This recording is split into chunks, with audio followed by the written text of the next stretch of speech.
ஈழத்தில் வாழ்ந்த ஒரு சாதாரண தமிழரோட கதையை கேட்கணுமா அப்படின்னு தொடர்ந்து கேளுங்க. நண்பர்களுக்கு வணக்கம். இந்த பாட்காஸ்ட்டில் திரு முத்துலிங்கம் ஐயா அவர்கள் எழுதிய செல்லரம்மான் அப்படின்ற கதையை தான் நான் சொல்ல போகிறேன்.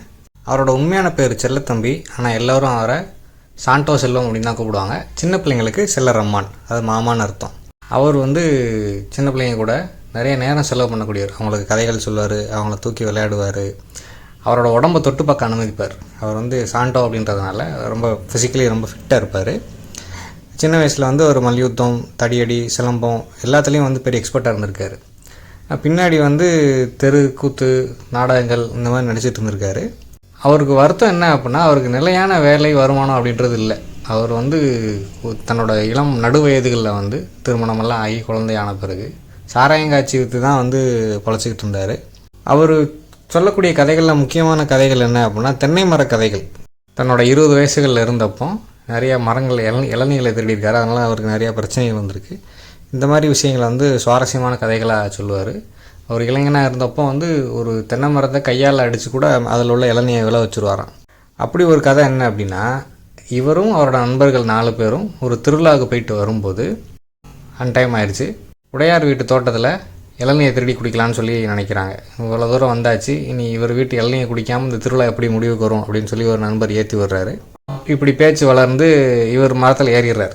செல்லரம்மன் மரம் ஏறதில் பெரிய கெட்டிக்காரரு. மேலேருந்து இளநியை பறித்து கீழே போட்டால் தொப்புன்னு கீழே விழுந்துடும். பிடிக்க முடியாமன்னா அப்போ சத்தம் கேட்டு வீட்டுக்காரங்க வந்துடுவாங்கன்றதுனால இவர் உச்சியில் இருக்கார். இளநியை பறித்து கீழே அடுத்த ஆள்கிட்ட கொடுக்குறாரு. அவர் வாங்கி அடுத்த ஆள்கிட்ட கொடுக்குறாரு. இப்படி 4 பேர். 4வது ஆள் தரையில் நிற்கிறார். அவர் கைக்கு சேருது. இப்படி 10 இளநியை பறிச்சுட்டு அவங்க இறங்கி இருந்திருக்கலாம். 11வது ஒன்றை முறிக்கும் போது அது கீழே விழுந்துருது. சத்தம் கேட்டு உடையார் வீட்டை விட்டு வெளியில் வந்துடுறாரு. மற்ற 3 நண்பர்கள் எடுத்தேம்பார் ஓட்டன்னு சொல்லி ஓடிட்டாங்க. இவர் மட்டும் மாட்டிக்கிட்டார். இவர் மரத்திலே பிடிச்சிக்கிட்டு இருக்கார். அவர் உடையார் டார்ச் லைட் அடித்து பார்க்குறாரு. அந்த காலத்தில் அந்த ஊரில் டார்ச் லைட் வச்சுருந்த ஒரே ஆள் அவர் தான். பணக்காரர், 3 சால்வை அணியக்கூடியவர். அதாவது இடுப்பில் 1, தோலில் 1, தலையில் 1, அந்த மாதிரி ஒரு ஆள். அவர் கீழே இறங்கு அப்படின்னு சொல்கிறார். இப்போ ஆல்மோஸ்ட் கிட்டத்தட்ட விடிஞ்சிருச்சு. காலையில் அதிகாலை ஆயிடுச்சு. இறங்கி வந்த உடனே ஒரு பெட்டியில் 10 இளநியும் 11 அள்ளி போட்டு தூக்கி செல்லத்தம்பி தலையில் வைக்கிறார்.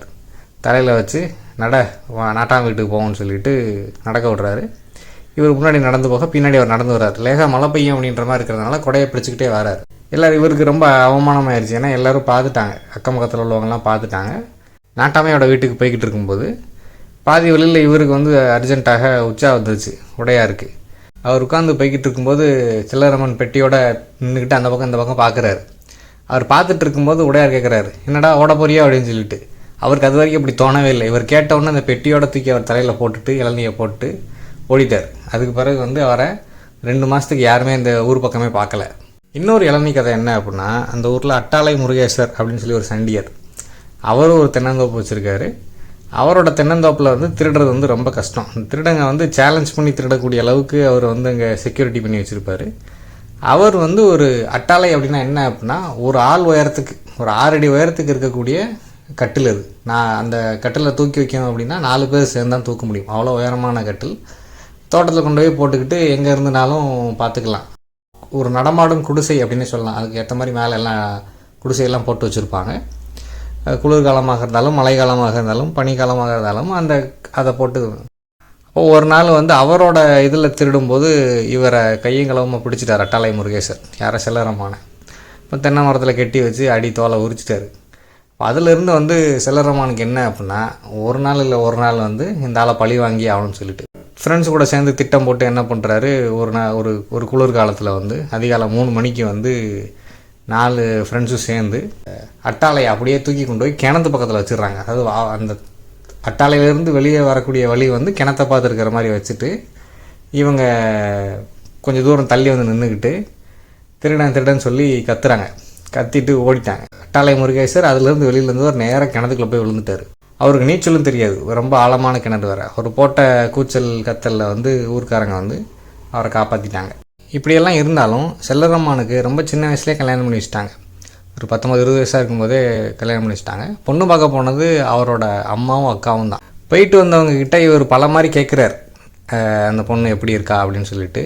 ஆனால் அவங்களுக்கு சொல்ல தெரியல. அவங்க அக்கா எப்போ பார்த்தாலும் பொண்ணோட தலைமுடியை பற்றி மட்டுமே பேசிகிட்டு இருக்காங்க. தலைமுடி அடர்த்தியாக இருந்துச்சு, நீளமாக இருந்துச்சு, தரையை தொட்டுருச்சுன்ற மாதிரி அவங்க சொல்கிறாங்க. ஆனால் முகமோ நிறமோ வேறு எதுவுமோ அவங்களுக்கு ஞாபகம் இல்லை அவங்க சொல்ல தெரியல. இவர் வந்து இது எப்படி கண்டுபிடிக்கிறது அப்படின்னு சொல்லிட்டு சுற்றி வந்து திரும்ப கேட்கும்போது, சரி அடுத்த வாரம் திருவிழா இருக்குது, அவங்க வீட்டிலேருந்து அந்த இடத்துக்கு வருவாங்க, நம்ம போகும்போது நான் உனக்கு பொண்ணை காட்டுறேன்னு சொல்லி கூப்பிட்டு போகிறாங்க. இவர் அங்கே போயிட்டு எல்லாரோட தலைமுடியும் பார்க்குறாரு. யாரோட தலைமுடி தர வரைக்கும் இருக்குன்ற மாதிரி தேடிக்கிட்டே இருக்கார். அவங்க அக்கா என்ன பண்ணுறாங்க அப்படின்னா, அவங்களோட மகா கிட்ட வந்து ஒரு கையில் ஒரு பூவை கொடுத்து இன்னார்கிட்ட போய் கொடுன்னு சொல்லி கொடுக்குறாங்க. அந்த பொண்ணு பாதி தூரம் போயிட்டு மறந்து போய் திரும்ப வந்துருச்சு. இப்போ இவருக்கு வந்து ஒரே ஏக்கமாக இருக்குது, இது யார், இதில் எப்படி கண்டுபிடிக்கிறேன்னு சொல்லிட்டு. நான் போய் நானே பேசுகிறேன்னு சொல்லிட்டு அவங்க அக்கா போகிறாங்க. அந்த பொண்ணு உட்காந்துருந்த இடம் வந்து கரெக்டாக ஒரு தூணுங்க அந்த பக்கம். அதனால் அவங்க அக்கா போய் பேசும்போது இவர் இந்த பக்கம் இருந்து பார்த்தா தலைமுடி தெரியுது, இப்படி இந்த பக்கம் எட்டி பார்த்தா தோலும் அவங்க அணிஞ்சிருக்கிற சட்டையும் தெரியுது, முகம் சரியாக தெரிய மாட்டேங்குது. இப்படி பார்த்துட்டே இருக்கும்போது ஒரு சூழ்நிலையில் முகத்தை பார்த்துடுறாரு. அவருக்கு ரொம்ப பிடிச்சிருது.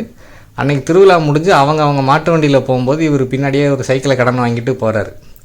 பக்கத்தில் போனால் இந்நேரம் தெரிஞ்சிடும், ரொம்ப தள்ளி போனால் அந்த மாட்டு வண்டி கீழே ஒரு அரிக்கேன் விளக்கு இருக்குது, அந்த வெளிச்சத்தில் அவர் பின்னாடி சைக்கிளில் போயிட்டே இருக்கார். அந்த வெளிச்சம் இல்லாமல் போயிடும். அப்போ போயிட்டே இருக்கும்போது திடீர்னு அவங்க கை வந்து அந்த சாக்கு படுதா, பின்னாடி வண்டியில் ஒரு படுதா போட்டிருக்காங்க, அதை விளக்குன மாதிரி தெரியுது. கொஞ்சம் ஆர்வத்தில் வேகமாக முன்னாடி போயிட்டார். போனதில் ஒரு கல்லில் இடித்து கீழே விழுந்து கை உடஞ்சி போச்சு அவருக்கு. அப்புறம் கல்யாணம் 2 மாதம் கழித்து தான் நடந்திருக்கு. செல்லரம்மானுக்கு அடுத்து ரொம்ப பிடிச்ச விஷயம் என்ன அப்படின்னா பாடல் கேட்குறது. கர்நாடக சங்கீதத்தை ரொம்ப விரும்பி கேட்பார். அவருக்கு எல்லா ராகங்களும் தெரியும். பெரும்பாலான நேரங்களில் ஏதோ ஒரு ராகத்தை முணுமுணுத்துட்டே தான் இருப்பார். அவருக்கே உரிய வித்வான்கள் இசைக்கலைஞர்கள்லாம் இருந்தாங்க. அவங்க வந்து எங்கே கச்சேரி நடத்தினாலும் இவர் பார்க்க போயிடுவார்.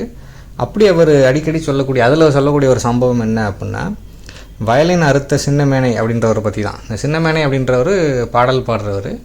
அந்த காலத்தில் எப்படி அப்படின்னா, இந்த பாடல் பாடுறவங்க கூட வாத்தியம் வாசிக்கிறவங்களுக்கும் பயங்கரமான போட்டி இருக்குமா. ஒருத்தர் அவுட் பெர்ஃபார்ம் பண்ண ட்ரை பண்ணுவாங்களாம். பாடல் பாடுறவருக்கு இணையாக வாசிக்கணும்னு சொல்லி இவங்களும், வாசிக்கிறவங்களோட ஒரு அடி மேலாக பாடணும்னு சொல்லியும், அப்படி இது ரிஹர்சல் பார்த்துட்டுலாம் வர்றதில்ல. ஒவ்வொருத்தரும் ஒவ்வொரு ஊர்லேருந்து வருவாங்க, பாடலாசிரியருக்கு ஏற்ற மாதிரி வாசிக்கணும். அப்போ இந்த சின்னமேனை அப்படின்றவர் வந்து அது வரைக்கும் யாரும் கேள்விப்பட்டுறாத இல்லை பாடிராத ஒரு ராகத்தை ப்ராக்டிஸ் பண்ணிட்டு வந்து ஒரு கச்சேரியில் பாடிடுறாரு. பாடும்போது வந்து அது வரைக்கும் ஈடு கொடுத்து வாசிச்சுட்டு வந்த அந்த வயலின்காரர் வந்து புதுசாக ஒன்று ட்ரை பண்ணும்போது அந்த வயலினோட கம்பி அறுந்து போயிருது. அதனால் அவரோட பேர் வந்து வயலின் அறுத்த சின்னமேனை அப்படின்னு சொல்லி அவரை பாராட்டுறாங்க மக்கள். இப்போ இந்த மாதிரி விஷயங்கள், இந்த மாதிரி இசை சம்மந்தப்பட்ட அந்த காலத்தில் நடந்த விஷயங்கள் எல்லாம் அவருக்கு வந்து தெரியும். ஒரு நாள் வந்து இந்த கதை சொல்லி இந்த சின்ன பையன் வீட்டுக்கு வந்து அவர் வர்றாரு. இந்த சின்ன பையன் உட்காந்து அழுதுட்டுருக்கான். என்னடா தம்பின்னு சொல்லி கேட்கும்போது, இந்த மாதிரி வந்து நான் ஒரு மிடில் ஸ்கூல் எக்ஸாமுக்கு எழுதியிருந்தேன், அந்த எக்ஸாமில் ஃபெயில் ஆகிட்டேன், 1 மார்க்கில் ஃபெயில் ஆகிட்டேன், அவனுக்கு கிடச்சிருச்சு அந்த சீட்டுன்னு சொன்ன உடனே அவர் ஒரு மகாபாரத கதையை சொல்கிறார். எப்படி வந்து அபிமன்யு வந்து சக்கர வியூகத்தை உடச்சி உள்ளே போனால் அவனை தொடர்ந்து போகணுன்னு நினச்ச பாண்டவர்களால் போக முடியல. அது வந்து மகாபாரதத்தில் அந்த போரில் வந்து ஒரு முக்கியமான கட்டம் அது. ஆனால் அவங்களுக்கு அது ஒரு பின்னடைவு, அவங்களுக்கு பெரிய பின்னடைவு இல்லை, இறுதியாக அவங்க ஜெயித்தாலும் இதில் இந்த மாதிரி தோல்விகள்லாம் வந்துச்சு. அந்த மாதிரி உன்னோட வாழ்க்கை பயணத்தில் இது ஒரு சின்ன தோல்வி, கடைசியில் நீ வெற்றி பெற்றுருவ அப்படின்ற மாதிரி அவர் ஆறுதலாக அந்த மகாபாரத கதையை சொல்கிறாரு. ஸோ இது நடந்து பல வருடங்கள் ஆயிடுச்சு. இது வந்து இந்த சம்பவங்கள் வந்து 1930கள் 40கள் 50கள் 60 அந்த காலகட்டத்தில் நடந்த சம்பவங்கள். இது கதை சொல்லி இப்போ அங்கேருந்து வெளியேறி வெளிநாட்டுக்கெலாம் போயிட்டார். திரும்ப ஒரு 30 வருஷம் கழிச்சு அங்கே வரும்போது அவர் போய் விசாரிக்கிறார், செல்லரம்மான் எங்கே என்னதுன்னு சொல்லி தேடி பார்க்கும்போது, செல்லரம்மான் வந்து ஒரு தோட்டத்துக்கு நடுவில் தான் வீடு கட்டி இருந்தார். குடிசை வீடு தான். அவர் வச்சுருந்த தென்னை மரத்தில் அந்த காலத்தில் என்ன பண்ணியிருக்காரு அப்படின்னா வந்து அணில் ஏறக்கூடாதுன்னு சொல்லிட்டு அதில் ரோடு போடுற தாரை வச்சு பாம்பு மாதிரி படம் வரைஞ்சி வச்சுருந்துருக்காரு. அவர் எத்தனையோ மரங்கள் எடுத்திருக்காரு. பட் ஆனால் அவர் மரம்னு வரும்போது அவர் இந்த மாதிரி பாதுகாப்பாக தான் வச்சுருந்துருக்கு. இப்போ அங்கே இனக்கலவரங்கள், மொழி பிரச்சனை இதெல்லாம் ஆரம்பித்த பிறகு அவர் யாழ்ப்பாணத்தில் போய் குடியிருந்திருக்காரு. ஒரு நாள் எங்கேயோ கூலி வேலைக்கு போயிட்டு வந்தவர் வந்து திரும்ப வீட்டுக்கு வந்துட்டு இருக்கும்போது அங்கே செக்கிங் பண்ணிட்டு இருந்த ஒரு சோல்ஜர் வந்து நிற்க சொல்லி பின்னாடி இருந்து கூப்பிட்ருக்காரு. இவருக்கு கேட்கல. இவர் ஏதோ ஒரு நினைப்பில் வந்துருந்துருக்கலாம், பாட்டு பாடிட்டே வந்துட்டு இருந்துருக்கலாம். 1 தடவை 2 தடவை கூப்பிட்ருக்காரு. இவர் நிற்காமல் விறுவிறுன்னு வந்துட்டு இருந்ததுனால 3ஆவது தடவை கூப்பிடாமல் 3 தடவை ஷூட் பண்ணிட்டாரு. அப்படி செல்லரம்மன் இறந்து போனதாக தான் அந்த ஊரில் சொல்கிறாங்க அவர்கிட்ட.